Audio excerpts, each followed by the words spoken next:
beaucoup d'espoir en M. Farandou, même si, comme M. Stamens le disait tout à l'heure, il y a encore quelques, je dirais, situations, si j'osais le mot, déjantées dans le paysage ferroviaire. Mais ça va certainement se remettre et la RT va y veiller très fortement, j'en suis sûr. Alors, on va signer, on s'est mis d'accord, on n'a pas encore signé cette nouvelle convention, début janvier probablement, et donc on va la signer avec plus d'un an de retard. Pourquoi? Quand Mobilité est venu nous voir, il nous a dit écoutez, on a de bonnes nouvelles pour vous, on va vous faire d'énormes économies dans votre future convention. Très bien, oui, effectivement, l'argent est rare, nous sommes très intéressés. Alors, et quelles économies peut-on faire selon vous? Écoutez, vous pouvez faire déjà au moins 60 millions d'économies si vous supprimez les contrôleurs dans les trains. On a dit, mais non, il n'en est pas question. Nous voulons maintenir dans les trains une présence humaine. Bon, ça c'est embêtant. Bon, mais on peut vous faire beaucoup d'économies. On a un projet de fermeture de gare. Vous allez voir, là, c'est quelques dizaines de millions d'euros. On a dit, mais non, vous avez bien entendu, aucune fermeture de gare. Il y a quelques lignes aussi qu'on pourrait fermer, il n'y a plus personne dedans, ou la 30 km, mais aucune fermeture de ligne. Alors écoutez, dernière chose, peut-être sur les guichets, on pourrait supprimer un certain nombre de guichets, c'est vrai, on ne vend pas beaucoup de tickets sur certaines gares, supprimons les guichets, mais non, aucune fermeture de guichets. On ne va pas faire d'économie, alors, mais si, vous pouvez faire des économies sur votre train de vie, sur votre façon de vous organiser. Et c'est voilà pour cela qu'on a mis tant de temps à trouver, je dirais, un accord. C'est comme c'est 500 millions d'euros, la convention. Multiplié par 6 ans, c'est 3 milliards. C'est pas des petites sommes. Déjà, le budget de la région de France, le budget, c'est 3 milliards 3. Le budget transport, c'est 1 milliard 100, dont 500 millions rien qu'en fonctionnement pour faire circuler les TER, les TET, et cette spécificité unique de la région de Hauts-de-France, les TER-GV. On a des TER-GV, moi qui suis dunkerquois, je suis très content, un TER met 55 minutes pour faire Dunkerque-Lille, le TER-GV met 30 minutes. Même prix légèrement plus cher, mais c'est normal, pas le même matériel et pas le même temps, et puis aussi parce que SNCF nous facture beaucoup plus cher qu'un TER également. Mais c'est tout à fait abordable puisque on va sur la gamme tarifaire qui a été. Je dis toujours, on est AOT, mais les trains ne sont pas à nous, le rail n'est pas à nous, le personnel n'est pas à nous. À part ça, j'ai la responsabilité du ferroviaire, c'est quand même un peu difficile. On est complètement dépendant des décisions du groupe SNCF. Mais au niveau tarifaire, la gamme tarifaire, ça c'est nous qui décidons effectivement des tarifs, et on a aujourd'hui, je dirais, une gamme tarifaire qui est excessivement, je dirais, profitable aux usagers, et on peut maintenant voyager dans des conditions extrêmement faibles. On prend en charge aujourd'hui 73% du coût réel du transport, il faut le savoir. L'usager ne paye que 27% du coût du transport. On a même mis des bus à 1 euro, maintenant des cars à 1 euro aujourd'hui. Vous fassiez 10 km ou 100 km, vous payez 1 euro, vous montez dans un car et vous pouvez circuler. Alors on avait un fil rouge dans cette convention, c'était les 3A. On exige d'être assis, d'être à l'heure et d'être averti. Trois problèmes, évidemment, qu'on rencontre, Gazo peut le savoir, puisque dans cette convention, évidemment, et c'est ce qu'on a dit quand la SNCF a voulu nous faire des économies, on a dit nous ne voulons pas faire d'économies sur le dos de l'usager. C'est pas ça l'objectif. On veut apporter plus de capacité à l'usager. On l'appelle pas client, on l'appelle usager. Et donc, on veut assurer à travers les 3A un service qui n'existe pas aujourd'hui. C'est pour ça qu'on a mis en place un système de bonus-malus avec des pénalités qui ont été multipliées par presque 3 aujourd'hui, qu'a accepté SNCF Mobilité, au cas où les gens ne sont pas avertis, ne sont pas assis ou ne sont pas alors, donc, on met une pression très forte sur, je dirais, mobilité aujourd'hui, qui a accepté, évidemment, ce qu'on lui demande. Donc, c'est un challenge, et c'est ce même challenge, mais on en reparlera peut-être après, qu'on voudra et qu'on veut imposer à la SNCF en matière d'ouverture à la concurrence, parce que, comme le disait le sénateur tout à l'heure, il disait le monopole c'est le confort, probablement pour la SNCF, mais c'est pas le confort pour les usagers et c'est pas le confort pour la région. Donc je dirais que le monopole c'est plutôt l'inconfort aujourd'hui. Alors c'est une ouverture mesurée, 20%, on est en train de travailler dessus et on va définir des lots et on traitera les nouveaux entrants de la même manière qu'on traite la SNCF, c'est-à-dire qu'il n'y aura aucune faveur à ceux qui vont venir prendre 20% des lignes, ils seront traités de la même façon que la SNCF, et on aime la SNCF, franchement, on l'aime beaucoup.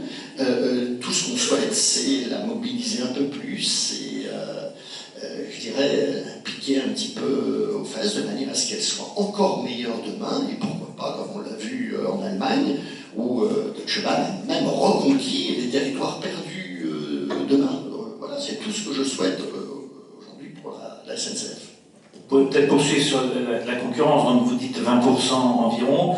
Vous avez renforcé vos équipes justement pour être une autorité organisatrice capable d'avoir un dialogue fort, en liaison, j'imagine, avec le régulateur. Vous avez déjà plus ou moins saisi, si j'ai bien compris. J'ai embauché quelqu'un de la RT justement pour être encore meilleur pour gérer cette problématique. Vous donnez quelle échéance de temps pour mener à bien votre stratégie? On se donne 3 ans parce que c'est le temps qu'il faut, avec l'espoir, et je me mets presque comme ça devant la RT, qui doit nous aider là-dessus, que nous aurons de la part de SNCF Mobilité l'ensemble des informations qui nous permettent de véritablement écrire un cahier des charges. C'est bien là notre difficulté. Nous, on découvre les choses, les uns les autres nous racontent un certain nombre d'éléments, mais c'est très difficile pour nous aujourd'hui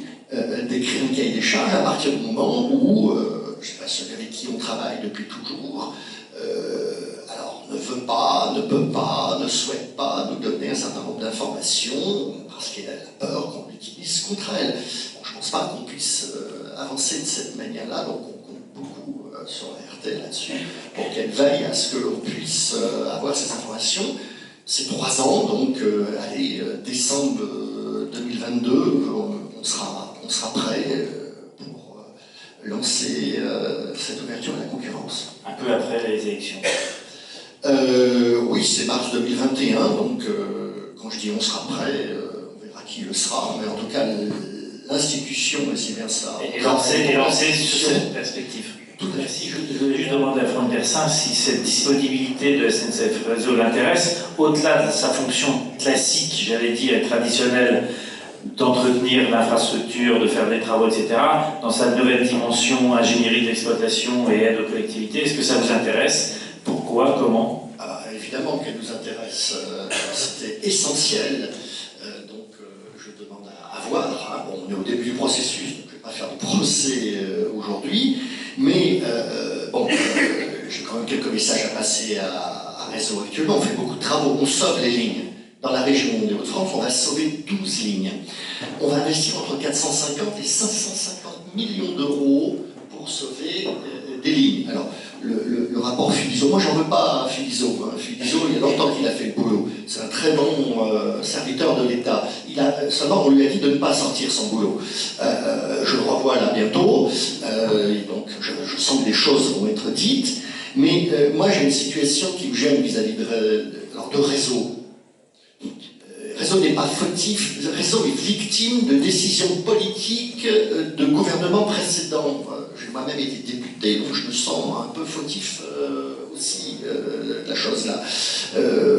Votre déficit de 52 milliards d'euros, c'est pas de votre faute. On a à un moment décidé de faire du tout TGV, de laisser tomber ce qu'on appelle maintenant les lignes fines du territoire. Donc il faut rattraper le retard. Sauf que l'État vous dit maintenant, on va avaler une partie de votre dette et on vous interdit de créer de la dette supplémentaire.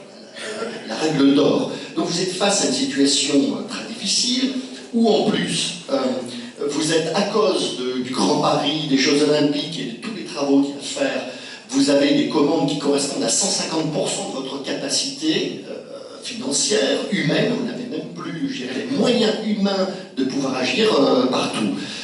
C'est une première chose. La deuxième chose, faites très attention quand vous nous rendez régulièrement des travaux en retard le matin, parce que vous nous bloquez tout.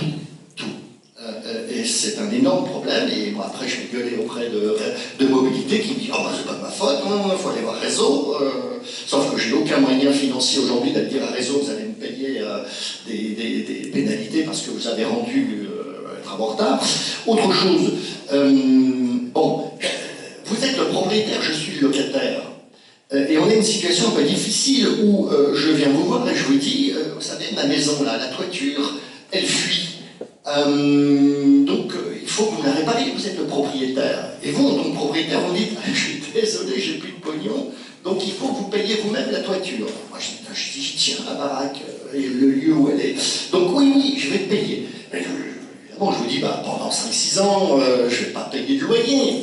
Et vous répondez, non seulement vous allez payer un loyer, mais en plus, j'ai eu une réunion copain il n'y a pas longtemps, on va augmenter le loyer de 3,2% tous les ans. Bon, enfin, voilà la situation dans laquelle les régions se trouvent là, mais je ne vous en veux pas à vous. On vous a mis dans cette situation-là. Mais nous, régions, l'argent que nous verse l'État aujourd'hui, nos dotations, je rappelle que les régions ne lèvent pas d'impôts, hein, pas comme les villes, les intercos, les départements, nous ne lèvons pas d'impôts. Nous n'avons que des dotations, et ces dotations sont en diminution. Donc quand Réseau nous dit on augmente de 3,2%, enfin c'est notre proposition hein, que Chanté vous a fait il y a quelques semaines, ben, c'est pas possible, parce que la région a là des responsabilités importantes. Hein.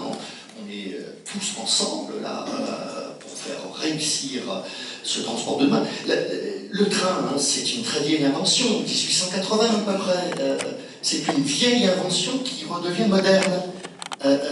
C'est ça qui est fantastique. Il ne s'agit pas de réinventer ce qui a déjà été inventé il y a maintenant longtemps, sauf qu'on a fait du tout voiture. Bon, c'est là, on ne pourra pas passer de l'un à l'autre comme ça, on l'a dit, dans un temps très court. Il faut un temps plus ou moins long, mais nous sommes pressés au niveau de la planète. Donc nous, on a toute une politique, ce qu'on appelle des PEM, les pôles d'échange multimodaux, où les régions, donc, enfin en tout cas la nôtre, intervenons avec les intercommunalités autour de la gare pour faire en sorte que le bus y arrive en sécurité, le car y arrive en sécurité, vous puissiez arriver avec des véloroutes en sécurité, à pied également en sécurité, que vous puissiez garer votre voiture, que vous puissiez, en matière d'accompagnement de voiture, d'échange, si vous voulez, arriver là à plusieurs et non pas seul en voiture. Donc on a là, si vous voulez, toute une politique qui va, mais bon, j'ai quand même quelques messages à passer à Réseau actuellement. On fait beaucoup de travaux, on sauve les lignes. Dans la région des Hauts-de-France, on va sauver 12 lignes. On va investir entre 450 et 550 millions d'euros pour sauver des lignes. Alors, le rapport Philiseau, moi j'en veux pas à Philiseau. Hein. Philiseau, il y a longtemps qu'il a fait le boulot. C'est un très bon serviteur de l'État. Seulement, on lui a dit de ne pas sortir son boulot. Je le revois là bientôt. Donc, je sens que des choses vont être dites. Mais moi, j'ai une situation qui me gêne vis-à-vis de Réseau. Réseau n'est pas fautif, Réseau est victime de décisions politiques de gouvernements précédents. J'ai moi-même été député, donc je me sens un peu fautif aussi de la chose là. Votre déficit de 52 milliards d'euros, c'est pas de votre faute. On a à un moment décidé de faire du tout TGV, de laisser tomber ce qu'on appelle maintenant les lignes fines du territoire. Donc il faut rattraper le retard. Sauf que l'État vous dit maintenant, on va avaler une partie de votre dette et on vous interdit de créer de la dette supplémentaire. La règle d'or. Donc vous êtes face à une situation très difficile, où en plus, vous êtes, à cause du Grand Paris, des Jeux Olympiques et de tous les travaux qu'il y a à faire, vous avez des commandes qui correspondent à 150% de votre capacité financière, humaine. Vous n'avez même plus, je dirais, les moyens humains de pouvoir agir partout. C'est une première chose. La deuxième chose, faites très attention quand vous nous rendez régulièrement des travaux en retard le matin, parce que vous nous bloquez tout. Et c'est un énorme problème. Et bon, après, je vais gueuler auprès de mobilité qui me dit « Oh, bah, c'est pas de ma faute, il faut aller voir Réseau. » Sauf que j'ai aucun moyen financier aujourd'hui d'aller dire à Réseau « Vous allez me payer des pénalités parce que vous avez rendu un travaux en retard. » Autre chose, bon, vous êtes le propriétaire, je suis le locataire. Et on a une situation un peu difficile où je viens vous voir et je vous dis, vous savez, ma maison, là, la toiture, elle fuit. Donc, il faut que vous la répariez, vous êtes le propriétaire. Et vous, en tant que propriétaire, vous dites, je suis désolé, j'ai plus de pognon, donc il faut que vous payiez vous-même la toiture. Moi, je dis, tiens, la baraque, et le lieu où elle est. Donc, oui, je vais payer. Mais, évidemment, je vous dis, bah, pendant 5-6 ans, je ne vais pas payer de loyer. Et vous répondez, non seulement vous allez payer un loyer, mais en plus, j'ai eu une réunion copain il n'y a pas longtemps, on va augmenter le loyer de 3,2% tous les ans. Bon, enfin, voilà la situation dans laquelle les régions se trouvent là, mais je ne vous en veux pas à vous. On vous a mis dans cette situation-là. Mais nous, régions, l'argent que nous verse l'État aujourd'hui, nos dotations, je rappelle que les régions ne lèvent pas d'impôts, pas comme les villes, les intercos, les départements, nous ne lèvons pas d'impôts. Nous n'avons que des dotations, et ces dotations sont en diminution. Donc quand Réseau nous dit on augmente de 3,2%, enfin c'est notre proposition que Chanté vous a faite il y a quelques semaines, ben c'est pas possible.